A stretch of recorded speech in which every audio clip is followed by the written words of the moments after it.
બનાસકાંઠા જિલ્લાના મુખ્ય મથક પાલનપુર શહેરના એરોમા સર્કલથી રેલવે બ્રિજ સુધી 18 કરોડના તોતિંગ ખર્ચે આઇકોનિક 8 લેન હાઇવે માર્ગ બનાવવાની કામગીરી પૂરજોશમાં ચાલી રહી છે.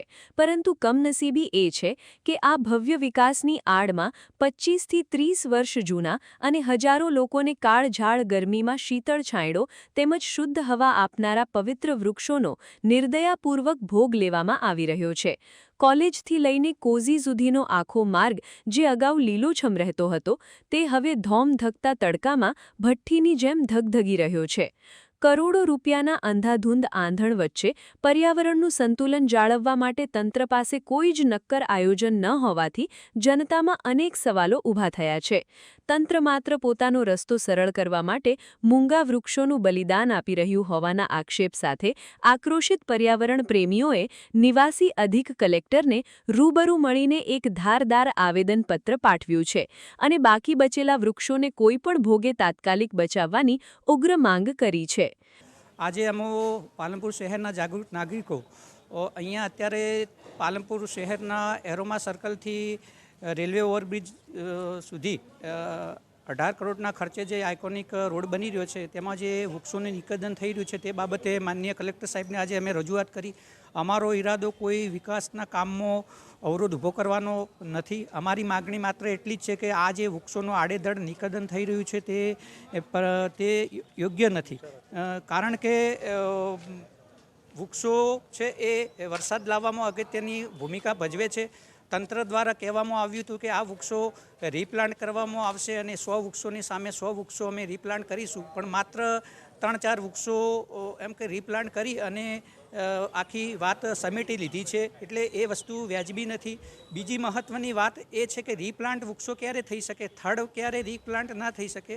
એ તો જે વૃક્ષો હોય એને વૃક્ષને જીવિત રાખવું પડે અને ડાળીઓ સાથેનું વૃક્ષ જે નવી ટેકનોલોજી પદ્ધતિથી એને મૂળમાંથી ઉખાડીને સુરક્ષિત જગ્યાએ તે વૃક્ષ વાવવામાં આવે તો સાચા અર્થમાં એમ કે રીપ્લાન્ટ થયું ગણાય.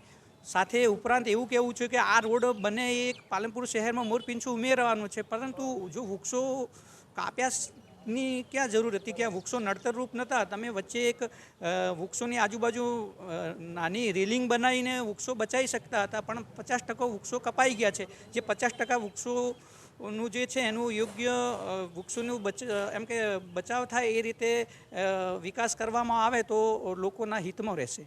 તંત્ર દ્વારા મોટા મોટા બણગા ફૂંકીને એવા દાવા કરવામાં આવી રહ્યા છે કે આ વૃક્ષોને અન્ય જગ્યાએ સફળતાપૂર્વક ખસેડીને તેનું રીપ્લાન્ટેશન કરવામાં આવ્યું છે.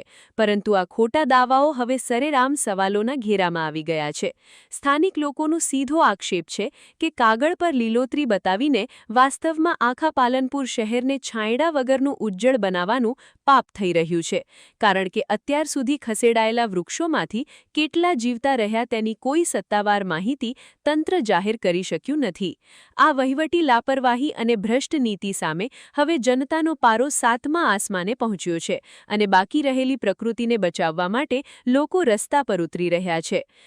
જે પાલનપુરમાં 30 વર્ષ 40 વર્ષથી મને સાંભળે ત્યારથી આ વૃક્ષો હતા અને ખરેખર ઘટાદાર વૃક્ષો સારો એવો સોડલો આપતા અને ઘણા લોકોને ત્યાં બેસવા માટે બી હતું રોડ ઉપર અને ફૂટપાથ ઉપર સરસ પણ જરૂર પડી કે ન પડી એ મને ખબર નથી. પણ જો ખરેખર આ બધા વૃક્ષો આ એકી સાથે કાપ્યા તો અહીંયા બહુ ગરમીનો પણ તકલીફ રહી અને ફરીથી ફટોફટ વાવવામાં આવે ને તો પબ્લિકને બહુ તકલીફ પડશે. કારણ કે આ તો ઘણી વખત છે ઉતાવળિયા નિર્ણયમાં કે ભાઈ કાપી નાખો. અત્યારે બધા પબ્લિકનું તો જાણો છો કે લોહી મરી ગયું. ગમે તમે અત્યારે કોઈને લૂંટી લો તો કોઈ કહેવાનું નથી કે મારે ફરિયાદ જ કરવી નથી, એવો સમય થઈ ગયો છે, લોહી મરી ગયું છે. એટલે કોઈ બોલવાનું અમારા જેવા બોલે એટલે મારા બેટા નવરા શીખશું લ્યા, એટલે એવું બને છે. એટલે આ વૃક્ષો જે કપાય તો હવે એને તો હાલ કશું ખબર, જે નથી કપાય બાકી રહ્યા ક્યાંક ને ક્યાંક બચે તો અમે તંત્ર અને સરકારશ્રીને વિનંતી કરીએ છીએ કે ભાઈ એટલા બચાવી લેજો જેથી કોઈને ઘરડા બુઢાને રોડ ક્રોસ કરવો હોય તો 2 મિનિટ આરામ કરે. કારણ કે પર્યાવરણ બી સારું રહે અને અહીંયા તમે જાત તપાસ કર્યો એટલે દિવસે કદાચ નીકળો, અમારા જેવા હેડતા ફરતા હોય એમને તો બધાને ખબર હોય બરાબર, પણ જે ગાડીઓવાળાને અનુભવ ના થયો તે અનુભવ કરજો એટલે ખબર પડશે.